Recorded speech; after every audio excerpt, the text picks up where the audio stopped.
Hello everyone, good morning. तो हम घटना चक्र पूर्वावलोकन डिस्कस कर रहे हैं पॉलिटी का। और आज जो हम डिस्कस करने वाले हैं राज्य एवं संघ राज्य क्षेत्र, इससे रिलेटेड कुछ पॉइंट हमने लास्ट क्लास में डिस्कस किए थे, उसी से रिलेटेड क्वेश्चन है। ठीक है, देखते हैं किस तरीके के क्वेश्चन अलग अलग एग्जाम में पूछे गए हैं, उसके बारे में जानेंगे। तो पहला क्वेश्चन है, संविधान में हमारे राष्ट्र का उल्लेख किस या किन नामों से किया गया है? तो इसका सही आंसर हो जाएगा ऑप्शन नंबर ए, भारत तथा इंडिया। संविधान में हमारे राष्ट्र का उल्लेख दो नामों भारत तथा इंडिया के रूप में किया गया है। अनुच्छेद 1 उल्लेख करता है कि भारत अर्थात इंडिया राज्यों का संघ होगा। ठीक है, नेक्स्ट क्वेश्चन है, संविधान के प्रथम अनुच्छेद के अनुसार भारत क्या है? भारत राज्यों का संघ है, समूह नहीं। ठीक है, यूनियन मतलब संघ। तो इसका सही आंसर हो जाएगा ऑप्शन नंबर डी, राज्यों का संघ है, राज्यों का यूनियन है।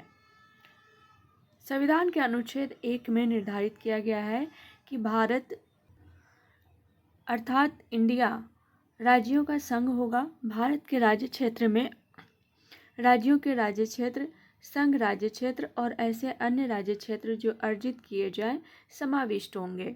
राज्यों तथा संघ राज्य क्षेत्रों के नाम तथा प्रत्येक के अंतर्गत आने वाले राज्य क्षेत्रों का वर्णन संविधान की प्रथम अनुसूची में किया गया है। नेक्स्ट क्वेश्चन है, संविधान के निम्नांकित में से किस प्रावधान के अंतर्गत भारतीय संसद को नया राज्य बनाने का अधिकार है?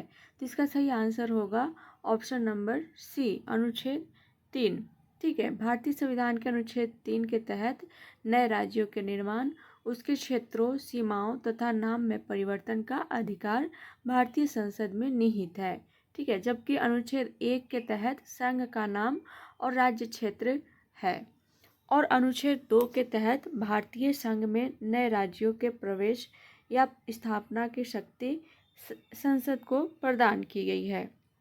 नेक्स्ट क्वेश्चन है, नए राज्य के गठन की शक्ति निहित है, किसमें निहित है? ऑप्शन नंबर ए, संसद में। नेक्स्ट क्वेश्चन है, भारत के संविधान के अंतर्गत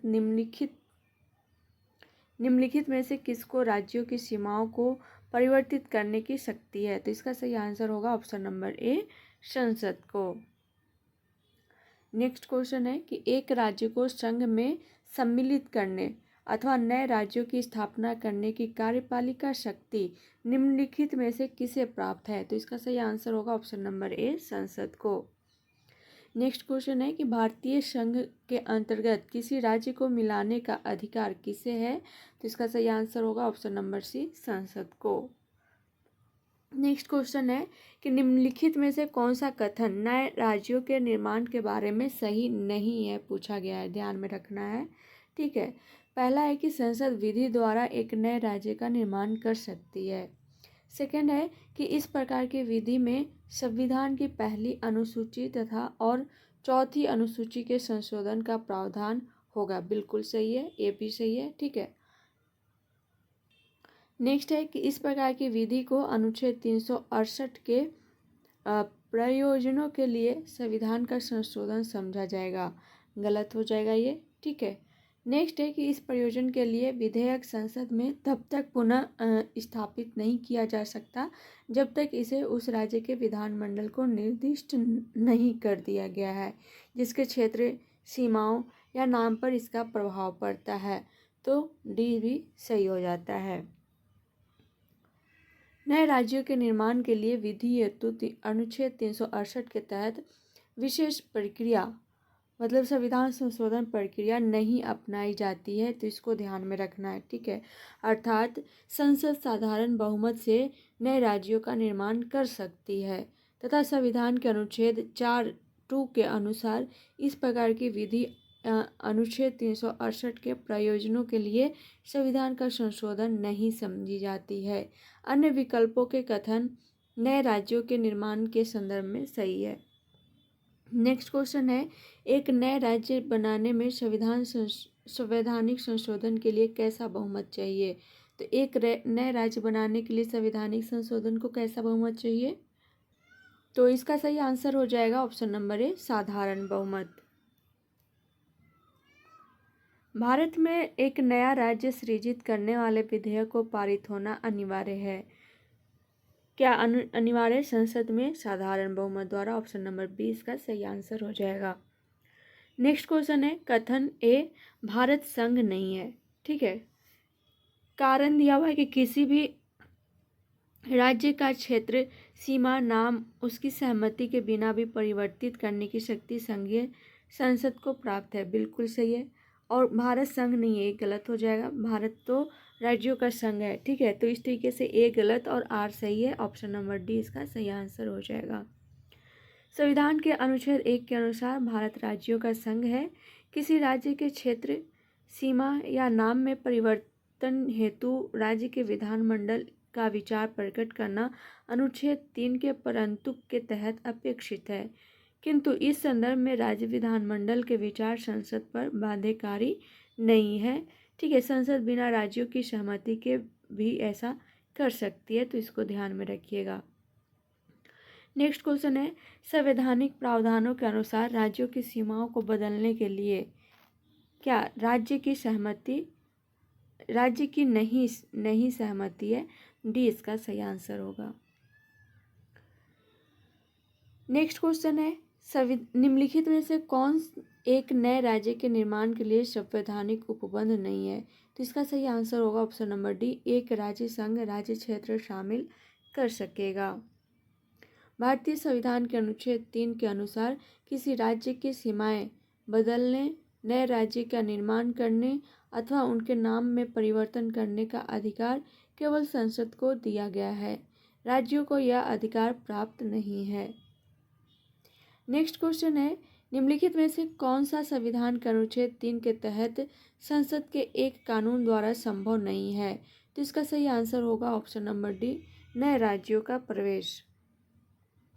भारतीय संविधान के अनुच्छेद 3 के तहत नए राज्यों के निर्माण, उनके क्षेत्रों, सीमाओं या नामों में परिवर्तन का अधिकार भारतीय संसद में विधि निर्माण के द्वारा निहित है, जबकि अनुच्छेद 2 के तहत संसद विधि द्वारा भारतीय संघ में नए राज्यों का प्रवेश या उनकी स्थापना कर सकती है।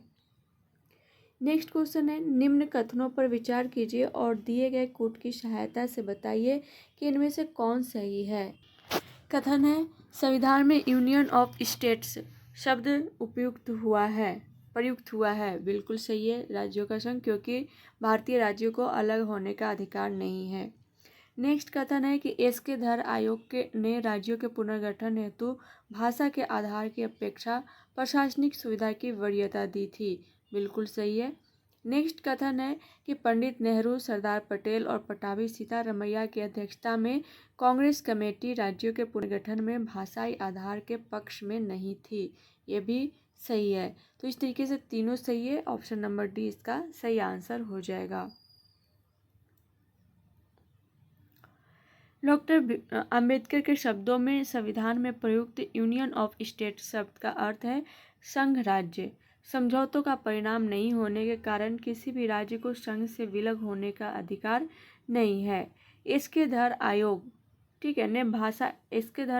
ने भाषाई आधार पर राज्यों के पुनर्गठन का विरोध करते हुए इस संदर्भ में प्रशासनिक सुविधा को वरीयता दी थी।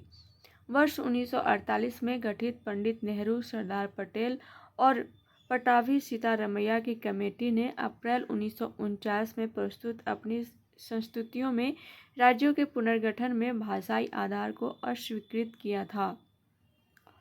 नेक्स्ट क्वेश्चन है, भारतीय संघात्मक व्यवस्था के संदर्भ में निम्नलिखित में से कौन सा कथन सही है।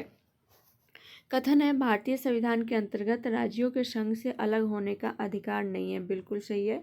ठीक है। नेक्स्ट कथन है, अलग होने की मात्र वकालत करने पर अभिव्यक्ति की स्वतंत्रता की सुरक्षा मिलेगी। बिल्कुल गलत है। तो इस तरीके से सही उत्तर का चुनाव करना है। ऑप्शन नंबर ए इसका सही आंसर हो जाएगा, केवल 1। भारतीय संविधान के तहत राज्यों के संघ की स्थापना की गई है, जिसमें राज्यों को संघ से अलग होने का अधिकार नहीं है। संघीय संसद ही संघ में नए राज्यों का प्रवेश या उनकी स्थापना कर सकती है तथा राज्यों के क्षेत्र, सीमाओं या नामों में परिवर्तन कर सकती है, अथवा या राज्यों के भागों को अलग कर या मिलाकर नए राज्य का निर्माण कर सकती है, परंतु संविधान के तहत किसी राज्य को संघ से पृथक हो सकने या कर सकने का अधिकार नहीं दिया गया है। ठीक है। संविधान के अनुच्छेद 19(1) के तहत सभी नागरिकों को वाक स्वातंत्र्य और अभिव्यक्ति स्वातंत्र्य का मूल अधिकार प्राप्त है, परंतु इस अधिकार के प्रयोग पर भारत की प्रभुता और अखंडता, राज्यों की असुरक्षा, ठीक है, विदेशी राज्यों के साथ मैत्रीपूर्ण संबंधों, लोक व्यवस्था, शिष्टाचार या सदाचार के हितों में अथवा न्यायालय अवमान, मानहानि या अपराध उद्दीपन के संबंध में युक्त निबंधन राज्य विधि द्वारा आरोपित कर सकता है। ठीक। तदनुसार भारत से अलग होने की मात्र वकालत करना भी संबंधित विधि के तहत अपराध माना जा सकता है। नेक्स्ट क्वेश्चन है, राज्य पुनर्गठन आयोग ने 1 नवंबर 1956 को कितने राज्य तथा संघ राज्य बनाए थे? तो 1 नवंबर 1956 के अकॉर्डिंग उस टाइम 14 राज्य और 6 संघ राज्य बने थे। ऑप्शन नंबर ए इसका सही आंसर हो जाएगा। स्वतंत्रता के पश्चात नए राज्यों के निर्माण के लिए फजल अली की अध्यक्षता में एक राज्य पुनर्गठन आयोग का गठन हुआ, जिसकी सिफारिशों के आधार पर अधिनियम 1956 के राज्य पुनर्गठन अधिनियम द्वारा 14 राज्य एवं 6 संघ राज्य क्षेत्र स्थापित किए गए। आंध्र प्रदेश स्वतंत्र भारत के पश्चात भाषा के आधार पर गठित प्रथम राज्य है। ठीक है। नेक्स्ट क्वेश्चन है, 1956 के राज्य पुनर्गठन अधिनियम द्वारा कितने राज्य और संघ क्षेत्रों की स्थापना की गई थी? तो 14 राज्य और 6 संघीय क्षेत्र। ऑप्शन नंबर ए सही आंसर होगा। नेक्स्ट क्वेश्चन है, भारत में कितने राज्य एवं संघीय प्रदेश हैं? तो वर्तमान में भारत में 28 राज्य और 8 संघीय प्रदेश हैं। इस तरीके से इनमें से कोई नहीं। ऑप्शन नंबर डी इसका सही आंसर हो जाएगा। नेक्स्ट क्वेश्चन है, तेलंगाना राज्य बन जाने के बाद भारत के राज्यों की संख्या होगी? तो उस टाइम 29 हो गई थी जब तेलंगाना राज्य बना था। ठीक है। लेकिन जब तेलंगाना राज्य 2 जून 2014 को तेलंगाना राज्य बना तो उस टाइम संख्या 29 हो गई। लेकिन जब जम्मू और कश्मीर राज्य के 2 संघ राज्य क्षेत्रों में विभाजन के उपरांत राज्यों की वर्तमान संख्या 28 तथा दादर और नगर हवेली तथा दमन और दीव के विलय के बाद संघ राज्य क्षेत्रों की संख्या 8 हो गई है। तो इसको ध्यान में रखिएगा। नेक्स्ट क्वेश्चन है कि भारत में कितने संघ शासित प्रदेश है? तो इसका सही आंसर होगा option number C 8। Next question है, निम्नलिखित में से कौन संघ राज्य क्षेत्र नहीं है? तो गोवा संघ राज्य क्षेत्र नहीं है। भारत के संविधान की पहली अनुसूची में राज्यों और संघ राज्य क्षेत्रों का उल्लेख है। इस अनुसूची में गोवा राज्यों के अंतर्गत जबकि शेष विकल्प संघ राज्य क्षेत्रों के अंतर्गत सम्मिलित है। नेक्स्ट क्वेश्चन है, दिल्ली है। दिल्ली क्या है? एक केंद्र शासित प्रदेश। संविधान की प्रथम अनुसूची के अनुसार दिल्ली एक संघ राज्य क्षेत्र या केंद्र शासित प्रदेश है। नेक्स्ट क्वेश्चन है, किस संविधान संशोधन द्वारा दिल्ली को राष्ट्रीय राजधानी क्षेत्र का दर्जा दिया गया है? तो इसका सही आंसर होगा ऑप्शन नंबर बी 69वां संविधान संशोधन अधिनियम 1991 के द्वारा देश की राजधानी दिल्ली को संघ राज्य क्षेत्र की श्रेणी में कायम रखते हुए इसके लिए एक विधानसभा और मंत्रिपरिषद का उपबंध किया गया। साथ ही संविधान के अनुच्छेद 239 के तहत संघ राज्य क्षेत्र दिल्ली को राष्ट्रीय राजधानी क्षेत्र का दर्जा दिया गया है। नेक्स्ट क्वेश्चन है, निम्न केंद्र शासित प्रदेशों का उनके बनने के बाद के साथ मिलान करें। तो एक तरफ केंद्र शासित प्रदेश और दूसरी तरफ दिया हुआ है जिसका वर्ष कब बना था। तो देखिए, लक्षद्वीप कब बना था? लक्षद्वीप बना था 1956 में। ठीक है, ए का 4 हो जाएगा। दमन और दीव कब बना? दमन और दीव 1962 में बना था। और चंडीगढ़ 1966 और दादर और नगर हवेली 1961। तो इस तरीके से ए का 4 होगा। ए का 4 बी और सी दोनों में है। बी का 3 होगा तो बी का 3 बी में होगा। ऑप्शन नंबर बी इसका सही आंसर हो जाएगा। 1 नवंबर 1956 को हुए राज्यों के पुनर्गठन के तहत लक्षद्वीप, मिनिकॉय, ठीक है, और अमीन द्वीप समूह को पृथक केंद्र शासित प्रदेश बनाया गया, जिसे 1 नवंबर 1973 को लक्षद्वीप नाम दिया गया। दिसंबर 1961 में गोवा, दमन और दीव को पुर्तगाली आधिपत्य से भारतीय क्षेत्र में समामेलित किया गया तथा मार्च 1962 में संसद द्वारा अधिनियमित 12वें संविधान संशोधन अधिनियम 1962 द्वारा गोवा, दमन और दीव को भूतलक्षी प्रभाव से 20 दिसंबर 1961 से केंद्र शासित प्रदेश का दर्जा दिया गया। वर्ष 1987 में गोवा को राज्य बनने के साथ दमन और दीव पृथक केंद्र शासित प्रदेश बना। पंजाब पुनर्गठन अधिनियम 1966 द्वारा 1 नवंबर 1966 को चंडीगढ़ को पंजाब और हरियाणा दोनों राज्यों की संयुक्त राजधानी के साथ साथ केंद्र शासित प्रदेश बनाया गया। 10वें संविधान संशोधन अधिनियम 1961 द्वारा 11 अगस्त 1961 से दादरा और नागर हवेली को केंद्र शासित प्रदेश के रूप में भारत संघ में शामिल किया गया। ठीक है, तो इसको ध्यान में रखिएगा। यहाँ देखिए नोट है कि 20 जनवरी 2000 को दादर और नागर हवेली तथा दमन और दीव केंद्र शासित प्रदेशों का एकीकरण कर दिया गया, तो इसको ध्यान में रखिएगा। तो आज के लिए इतना ही, बाकी क्वेश्चन हम नेक्स्ट क्लास में करेंगे। तब तक के लिए thank you so much and all the best.